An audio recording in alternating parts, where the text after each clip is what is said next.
Most Jewish children during World War II lost their families before they had a chance to complete their childhood. And those who managed to survive also never experienced a real childhood. But one heroic Jewish man gave the gift of life and childhood to hundreds of Jewish war children. His name was Yonah Tiefenbrunner, affectionately referred to as Monsieur. This is his story.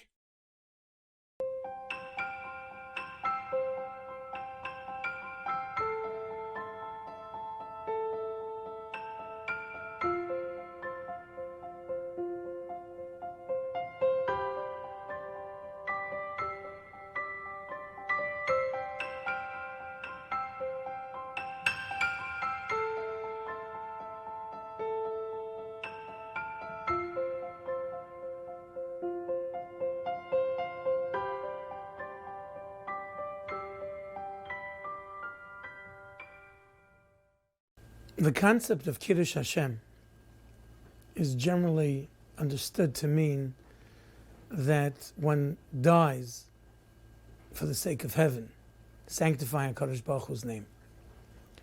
But the truth is that there was a greater kiddush hashem that the Churban Europa, the Holocaust, created within the entire world. Moran Rav Shach Zatzal, the Panavish Rosh Hashiva, explained that the ultimate kiddush hashem is to sanctify your life while you live. And Rav Shach said that Rabbi Kiva, when he was taken out, the Masrika Shel Balzel, he's put to death with combs of steel. So the Gemara tells us that Yotze Nishmasei Be'echad, his soul departed him with the clarion call, Shema Yisrael Hashem Elokeinu Hashem Echad. Says Rav Shach, most people think that this is what Rabbi Kiva did right before he died. It's a mistake. If you look at the Gemara says, Zman Kriya Shema Hoya. It was the time to say Kriya Shema. In other words, Rabbi Kiva recited Kriya Shema moments before his death in the exact same fashion that he'd been reciting it for 20, 30, 50 years, every day of his life. And that's the key. The ultimate lesson, and specifically the lesson of these children who survived the war, placed in a children's home by a couple who could have easily made their way out and survived. Nevertheless, with great mesiras nefesh, stayed behind to nurture these children. And that's something that every youngster, every boy and girl in elementary school and high school and Beis Medrash and Kollel can live al Kiddush Hashem, and that will be the greatest memorial to all those who perished during the Holocaust.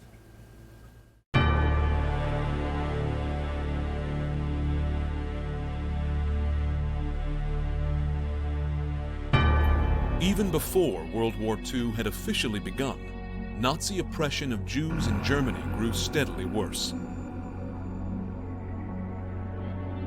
On November 9, 1938, Kristallnacht, a night of unspeakable violence against German and Austrian Jewry, shattered their illusion that things would get better. Children did about as poorly as one could imagine Jews could do during the Holocaust. 1.5 million children were killed, and those numbers aren't just statistics today.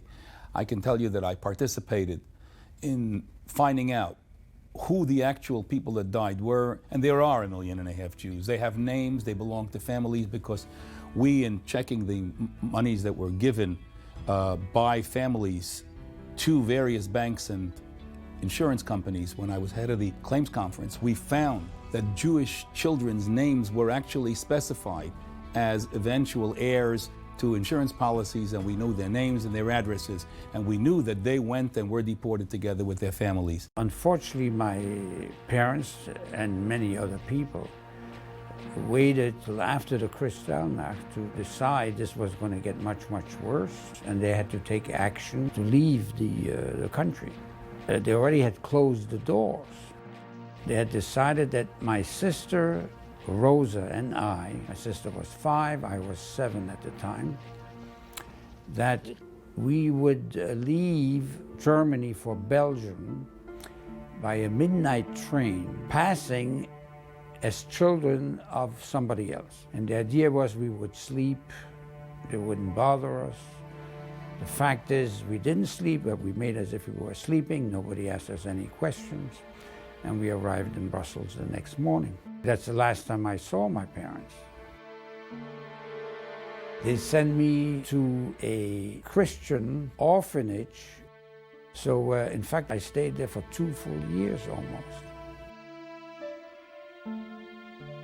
I felt abandoned, you know, and wondered, will somebody ever find me?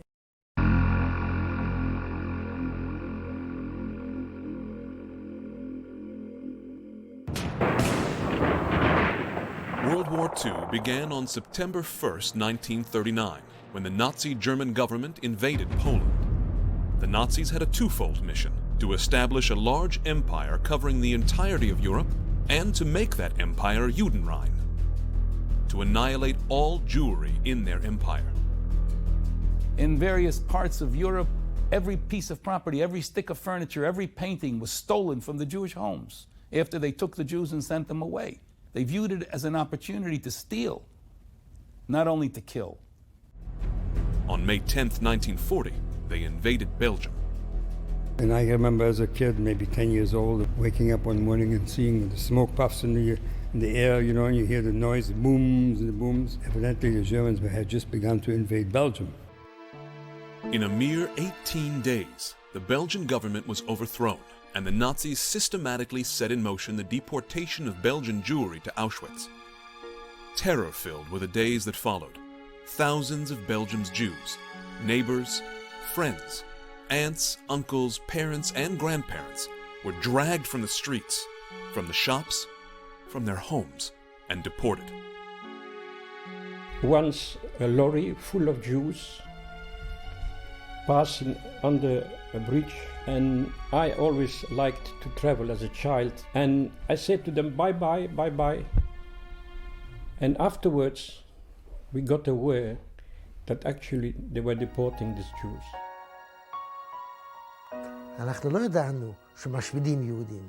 We didn't know that they were destroying Jews. We did know that they had taken our parents to some concentration camp, and we thought that after the war they would come back to us and take us home again. That's what we thought. We never imagined what we found out later had happened. We felt not orphans, but abandoned, with the hope of seeing our parents again in the future. The arrested Jews were taken to the Mechelin detention camp. Mechelin was literally a torturous waiting room for death. In a matter of days, they would fill up a transport consisting of 1,000 people and stuff them on a train to Auschwitz. 28 convoys left Belgium from Mechelin, delivering over 25,000 Jews to Auschwitz. Of those, only 1,200 would survive.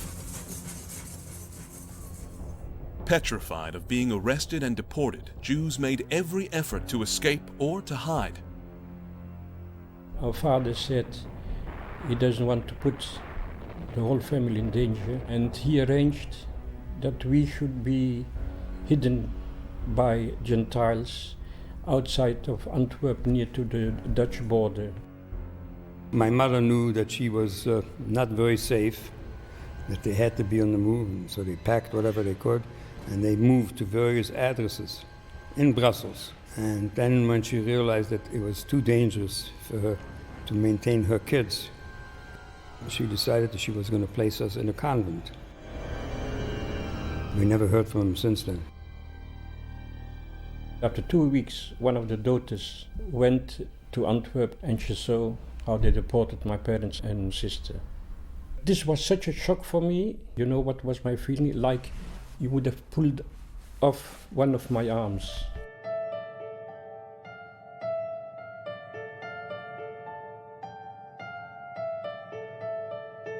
I was in school.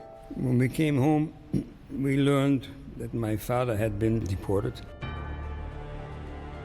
The Germans first deported my father, and a few months later they came for my mother and the children. We were 4 children. The Germans, you know, they made it sound like it's voluntary and they'll help you and the children will go to school, and that she would have to work. So she decided to leave me behind because I was the youngest and I wasn't ready to go to school. and they were all taken to Mechelen and from there to Auschwitz. I became wild. I started running out in the fields. They couldn't keep me, so they were afraid, because the father of the family, he was actually working in the underground. They gave me over in a Gentile orphanage. The underground was a group of people who participated in almost every country in Europe. They were opposed to Nazis, and they, in some cases, actually wanted to save Jews. And in many cases, they were actually Jews in the underground participating. They performed acts of heroism against all logic. They knew that their lives were in danger, but they knew that this was the only way to fight evil. I have my own children now. I can imagine, it should be a terrible thing. You think, should I give my children to somebody I don't know? And what should I do? And well, they gave the children. That's why we are still alive.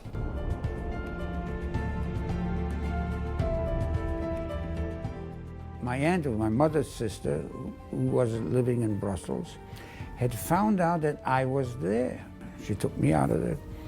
She at that time had 2 children of her own. I stayed there about 3-4 months. They arranged for me to find a Jewish orphanage. In December 1941, I wound up at Tiefenbrunner. In the midst of these horrors, HaKadosh Baruch Hu sent a malach to save Jewish children in Belgium. To the children, he would be known as Monsieur. His name was Yonah Tiefenbrunner.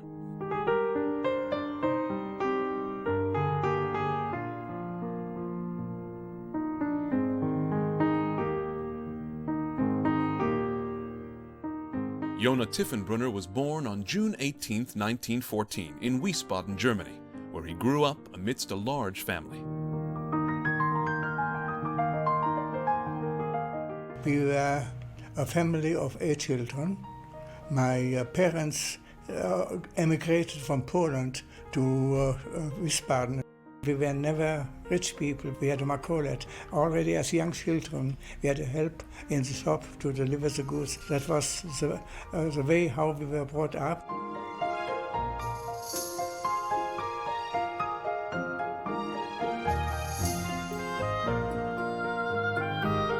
Yonah, who was affiliated to the Agudat Israel, and he became the leader of the young Aguda group Ezra. And he was partaking in meetings and conferences all over Europe. So he also left the house and later joined a yeshiva in Frankfurt. After finishing yeshiva and rabbinical seminar, he went to Cologne to be a teacher. And on the day of the deportation of the Ostjuden, he smuggled across the border, also into Belgium, and was living together with my brother in Belgium. And Yonah became a director of a children's home, which were 95% of refugee children. I was lucky because I had a father. Most of them had no parents. I understood we don't have our mother, and my father can't possibly take care of us. And this is what a war can do to you. A child can become a mature person. He believes this was Bin Hashemayim, that he was chosen, and that mission was saving children.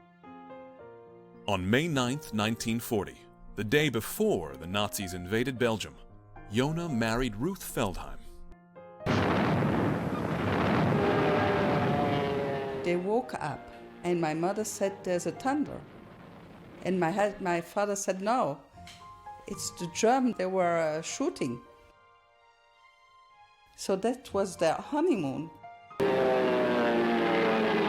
As the war hit Belgium in all its fury, and everyone began to flee, newly married Yonah made a life choice few of us would ever be able to contemplate, much less embrace. They wouldn't run away. He and his wife would stay on at the children's home to care for the children. When I came into the home, I was a lost little girl, and I met Mr. Tiefenbrunner. He was so good to me.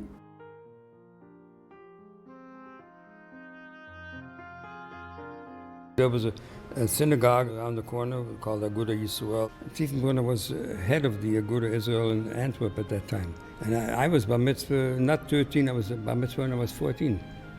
Because, you know, I was from the convent and stuff like that, and I had to learn.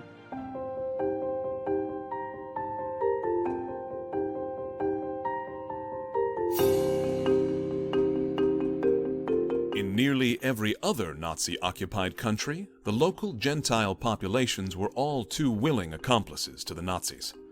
But to their great praise, the Belgian Gentile population actually protested the sadistic treatment of the Jews of their country.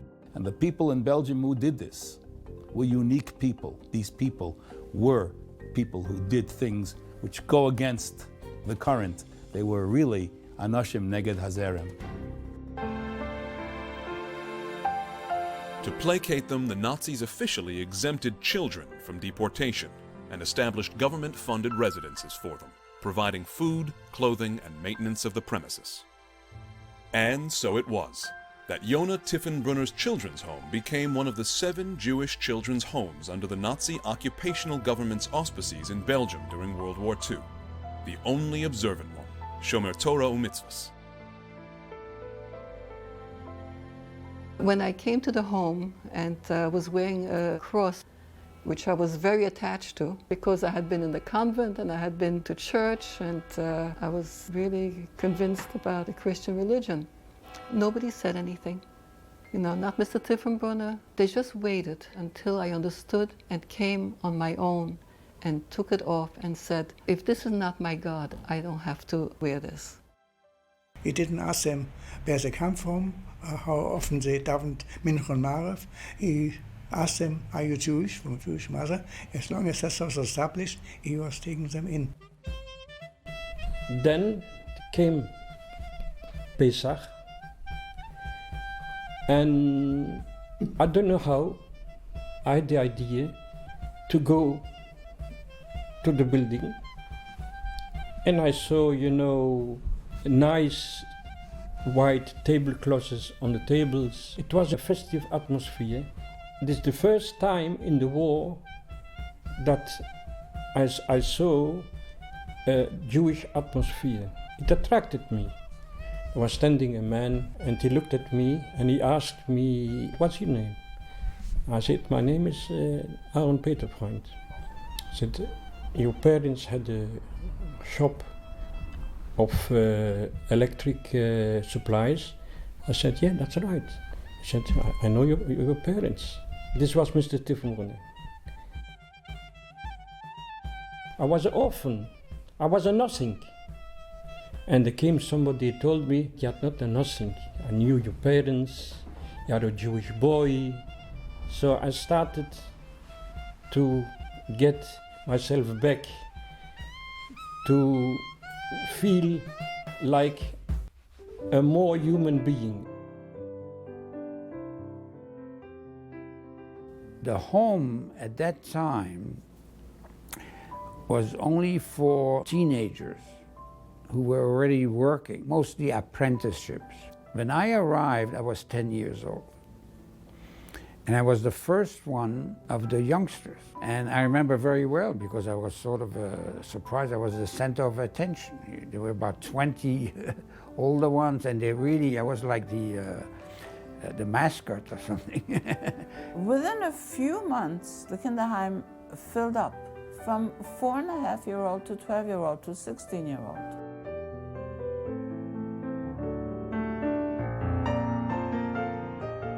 The children's homes, or in German Kinderheims, were given quite a bit of leeway in terms of internal management and education.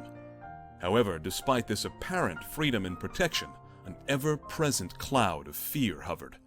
Who could trust Nazis? At any moment, they could change their policy and round them up for deportation. Now that Yonah's children's home was recognized as one of the official Nazi safe homes, many parents, family members, and non-Jews harboring Jewish children began dropping them there. Inside it was pretty normal. But the fact was, we were aware that we were like in a fishbowl, you know? And any day they could come and just fish, which they did, because if you turned 16, You had to report to the Gestapo. The anxiety was always there. We were always afraid that they might take us. We were always afraid. We were never completely calm in the children's home.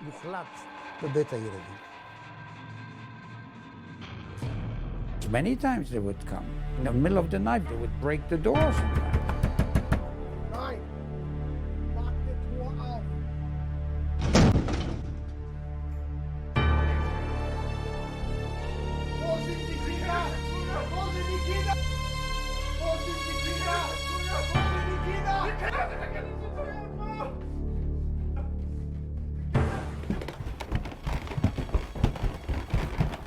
They would wake us abruptly.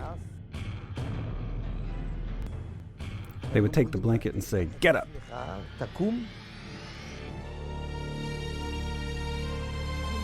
We were afraid.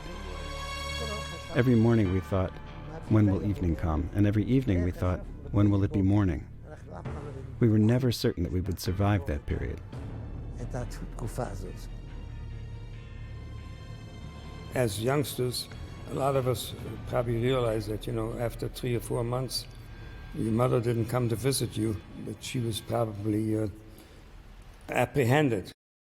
We found out that my father was dead. He was killed in Auschwitz. I was 6 years old when I lost my father. He took a young girl who was connected to the Communist Party in Belgium, in the resistance also.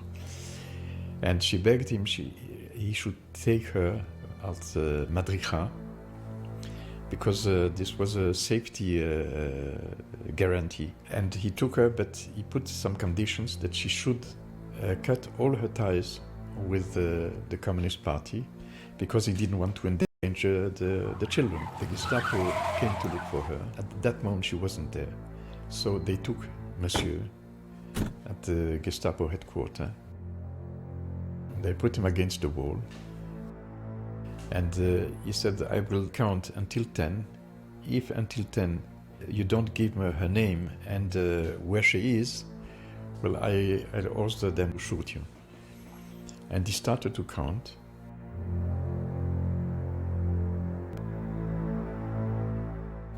And the Gestapo officer set fire. Their guns were not charged. He said a few seconds from 1 to 10. I mean, they were the longest seconds of his life. He received notice, 2 children who were running away and hiding with their relatives, and the Gestapo is behind them and is going to arrest them. He went straight away on his bike to that place.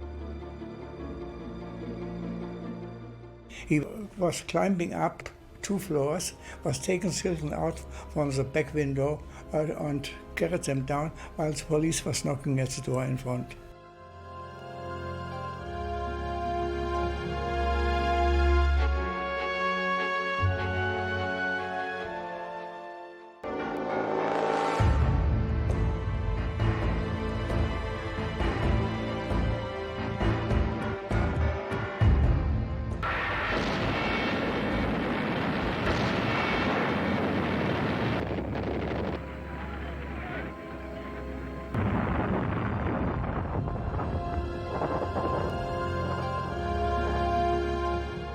There was a shelter available, not within in our building or our block. In fact, it was like 2 blocks away.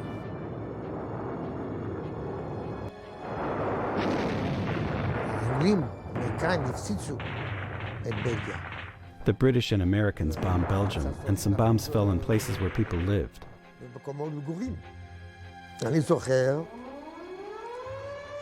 I remember there was a siren, so he made sure that all the children went down to the basement. You could hear the fighting, the cannons and everything. We would watch how the planes, it would come in formation, fly, you were like little specks.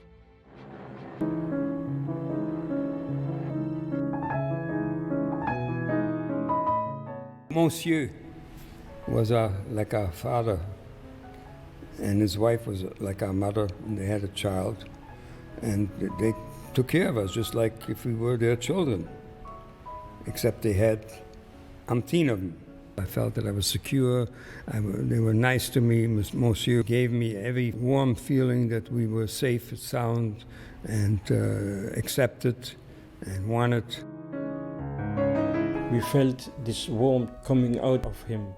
He really was like a father to us, and full of optimism. He was always saying such a nice things. You are a wonderful girl. You can do anything you want. You put your mind to. And this makes a difference in a child's life. I considered a large number of the children who were there as my brothers and sisters, you know, my family, and we comforted each other. It is Monsieur who created this atmosphere. We did everything together, and we learned together, and we had the meals together. There was a lot of discipline, but the discipline was with love. And we felt that, you see. It was not always easy for him, but he never looked worried, or he always looked friendly. Monsieur had a good sense of humor, which he expressed now and then. And although there wasn't much to laugh at, but he found anyway. I remember one night, you know, we were children, we woke up and I was hungry. And we went quietly down. We went to the fridge to pinch some, if there is something nice to eat. But we were very surprised because he was there before us. He was already he was busy in the fridge, and he saw we are coming. Then he said, "Okay," he was sitting with us. We were eating. He said, "Okay, but don't tell. We shouldn't tell anything to nobody." And if a child had a problem or something, they would go to him, and he would find time during the day to speak to that child and to help him. We had a little backyard in this house. He would put his hand on my shoulder like this, and we would take a walk around this little backyard and talk to me and ask me questions and so forth. This was worth gold, you know? You came back satisfied and hopeful and wholesome.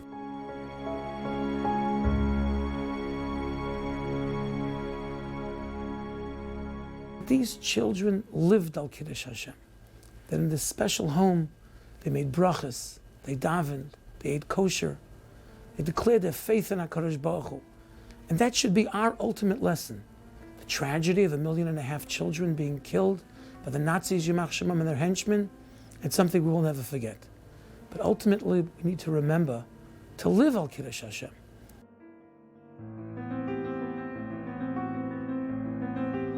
Everyone davened, sang songs. There was a frum atmosphere for both those who were religious and those who weren't. Mr. Tiefenbrunner told us, if you are low, if you miss a parent, if you feel bad, just turn to Hashem and pray, and you will feel His presence. The religion was, in a way, the vehicle, you know, for normalcy. It gave clear guidance. You see, a lot of celebration as the Jewish religion have. He made it always the most joyful and hopeful for leading and framing life. The Shabbosas, the Yom Tovim, the mesiras, the mitzvahs. Monsieur and his nadvichos exposed these children to an unbelievable atmosphere of happiness. We had pool parties. They made the costume for us. It was fun.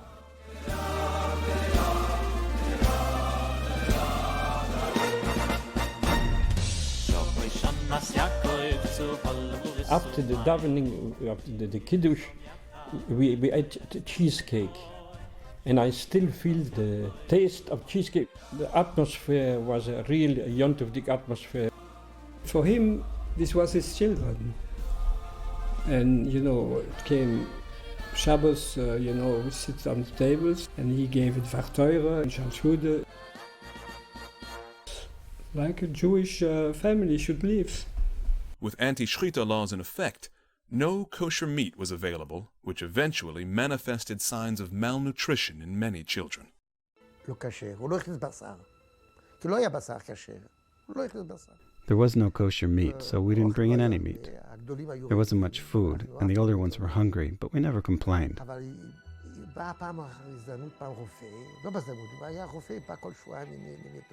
One time the doctor came. Actually, he came every 2 weeks, if I'm not mistaken, to check on the children.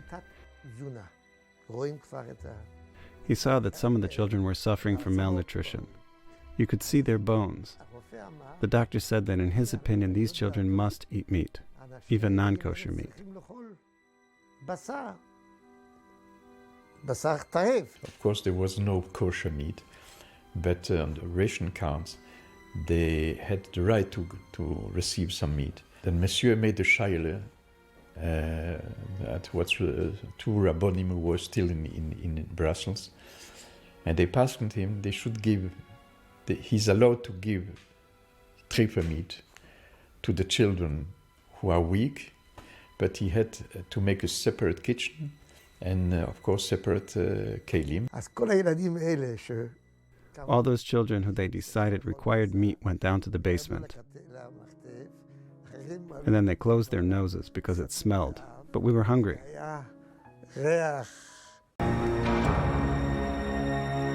It's August of 1944. The tide has turned. The Nazis know they are losing the war. But despite the need to transport large numbers of troops to the front, their depraved mission of annihilating the last remaining Jews in Belgium compels them to divert the trucks in the direction of the children's homes. They are going to round up the children. Monsieur was tipped off about the impending roundup by leaders of the underground movement. He swung into action to hide his children in a neighboring monastery, since the priest there was sympathetic to the children. Mr.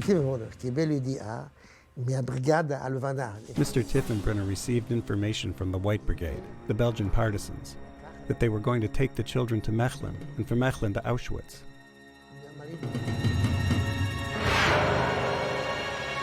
Immediately we were given a false name, starting with the same initials. My name was Manfred Crowley. They arranged that those people who fill up the trucks with gas for the trucks that would take us wouldn't have gas. In the meantime, Mr. Tiefenbrunner, with the main counselor, Mr. Bamberger, began to pack rucksacks and began to take us 2 at a time to a monastery.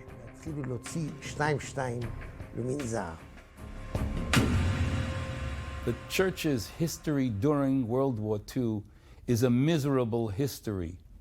Very small numbers of children were saved in comparison to the total of 1.5 million that were killed, tens of thousands.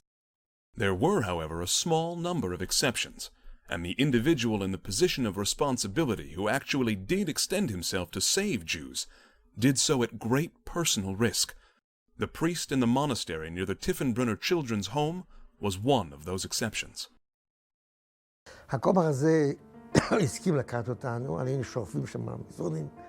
This priest agreed to take us, even though there were troubles in the wider world. The priest couldn't understand.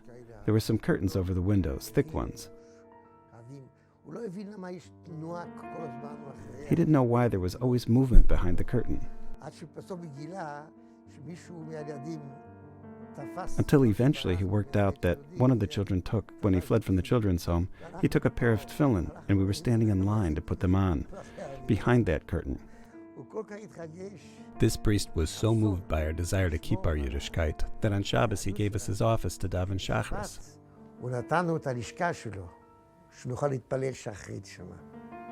We were there for a few days until the English and Americans arrived and liberated Brussels.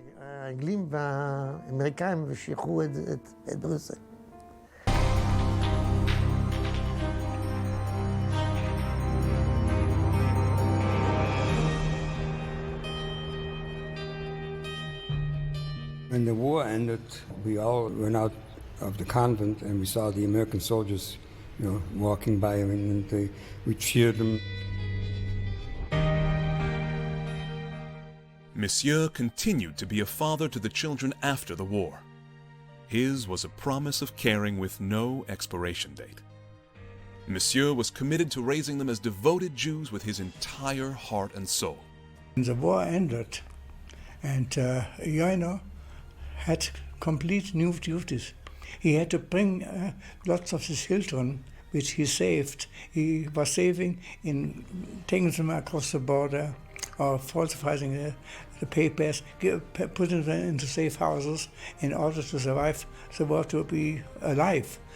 But after the war, he felt his duty was to bring them back to Yiddishkeit, to be Jews. Right? And he had to go to these cloisters, to these convents, and had legal battles to get the children back to be Jewish. The Jewish community had to intercede on our behalf because, they did not want to relinquish any Catholic kids.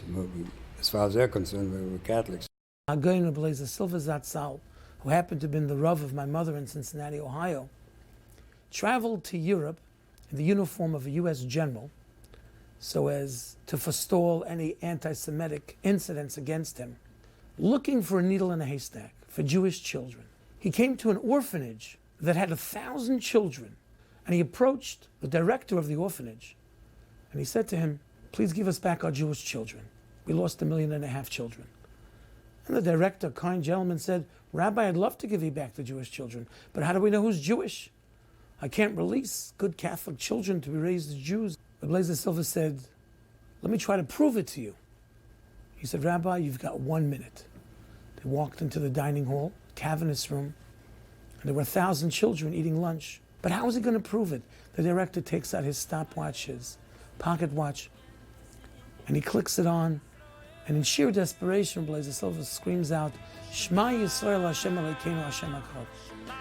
And 200 Jewish children come running to Blazer Silva, crying, "Mama, Mama, Mother, Mother."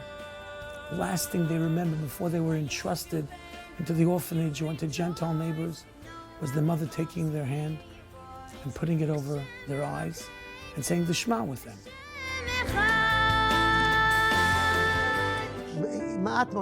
Very few children found an aunt or someone who returned.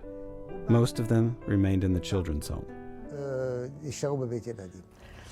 And I was so disappointed that my father didn't come back, because I always felt that when he comes back, I'll be a little girl again. I will be a child.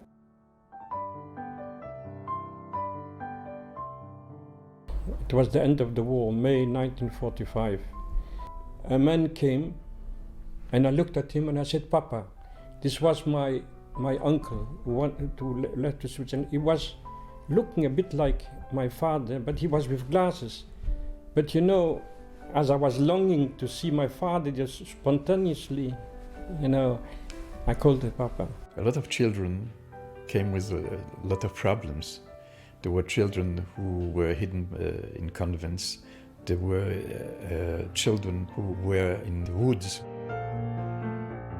We were not allowed to go to school for 2.5 years. It was forbidden for Jews.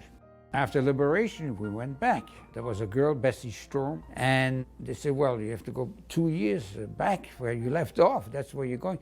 We said, no. We want to be where we would have been if we had attended. And finally they said, "Let's give it a try." Both of us were first in the class because we had very good, and you might say almost private lessons. We went to school. We returned home at lunchtime. The problem was where to prepare for classes. There were children everywhere. Where would I do my homework? So I would close myself in the bathroom and do my homework in the bathroom. He taught me not just to be a simple Jew, but somebody with responsibility and somebody who is good with God and with people. As a result of his commitment, generations and generations of Jewish children are students learning in some of the most prominent yeshivos of today. It is an amazing lesson of the power of one to make a difference.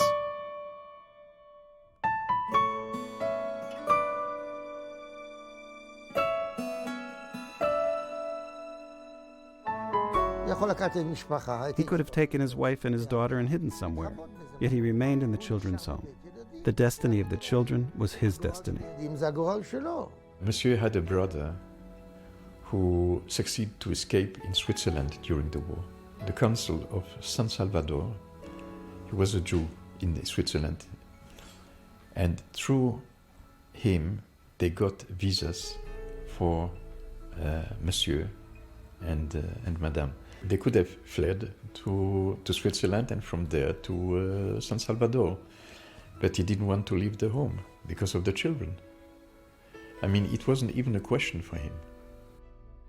Selflessly and lovingly, Monsieur had nurtured and educated them as his own, to rebuild their shattered spirits and give them a chance at life. If I have to pick out of my whole life one hero, he's the one, because this man is absolutely the most remarkable person, with enormous courage, enormous caring, and with a mission. He knew very clearly what he wanted. And under the most excruciating times, he was able to provide, at great risk, as normal a life as you can possibly have under those circumstances.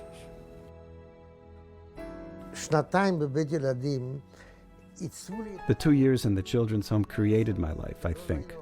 I had nobody educated me. I think that this period gave me education. It gave me direction. I can also say that because of this, I remained frum.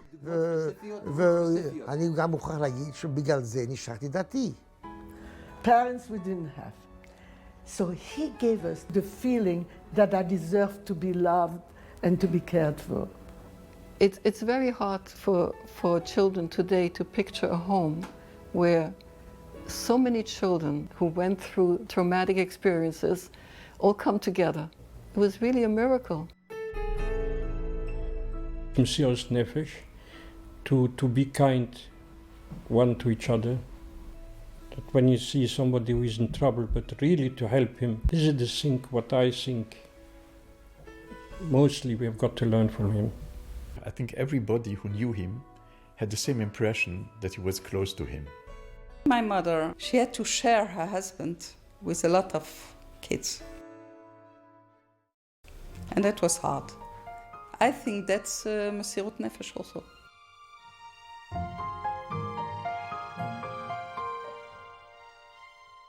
I'm speaking to young people. You should see the applauding, how they are touched. But it's Mr. Tiefenbrunner. I'm the person that I am today because of Mr. Tiefenbrunner. How he manages is I still don't understand that, you know. It's, but he did, and I'm forever grateful. Yeah, so is my wife. We never left the contact. We always had person contact, and till he passed away. Through mature eyes, a newfound sense of wonder and recognition of the man they'd simply called Monsieur emerges. No. And we were dancing around and we were singing Shalom Aleichem. Shalom Aleichem, Aleichem, Shalom. As I got older, I felt his greatness. I understood his greatness. Without him, perhaps I wouldn't be alive. If he would not have accepted us, if he wouldn't have worried that we were registered with him, if at the last minute he wouldn't have hidden us, we would not be alive. I would not be able to raise a family in Klal Yisrael. I would have no children, no grandchildren, and no great-grandchildren. If you can meet one or two or very few people who can inspire you and guide you, you see, that you can emulate, and who in turn will make you feel wholesome and positive and hopeful, to accept and develop that kind of relationship that will carry you through your whole life. Everything Monsieur Rav Yonah ben Rav Ephraim and his devoted wife, Ruth Bat-Zev, did in their life for us, for all the children of the Kinderheim, should be a schus for them, for Aliyas Neshama, and for all his beloved children. That was him. Not everybody's like him. Some people do it strictly for the money. Some people do it strictly for the kavod. I think he just did it because that was him. He was Monsieur. Yonah Tiefenbrunner, an ordinary man of extraordinary courage and conviction, is a true Eved Hashem whose legacy is eternal. Moran Rav Shach Zatzal, the Panavish Rosh Yeshiva, said the story of 50 yeshiva bachim who had been incarcerated in a concentration camp and taken to the gas chamber. And one of them mentioned to the others, tonight is Simchas Torah. And we don't have our Rabbeim, we don't have our parents, we don't have Sifrei Torah, but we have the Rabbeinu Shalom. Let's dance with the Rabbeinu Shalom. And as incredulous as it sounds, 50 B'nai Torah, moments before their death, started to dance Simchas Torah at night in Auschwitz. Ashreinu matev chalkeinu manoim garaleinu. How fortunate are we to be Jews? The commandant heard singing and dancing. He couldn't believe it. The doors were raised, and he said to them, Juden sind verrückt, are you crazy? Why are you dancing? And this yeshiva bacha said, we're dancing because in a few moments we're going to be reunited with our parents, our teachers, our Rebbeim, our people. But you're going to be punished eternally for what you're doing. He was so enraged and so angry, he screamed and yelled and said, the gas isn't good enough for you. I'm sending you to the punishment block. You're going to die a terrible death. The next morning, they needed 50 new able-bodied youth for a new transport to a labor camp.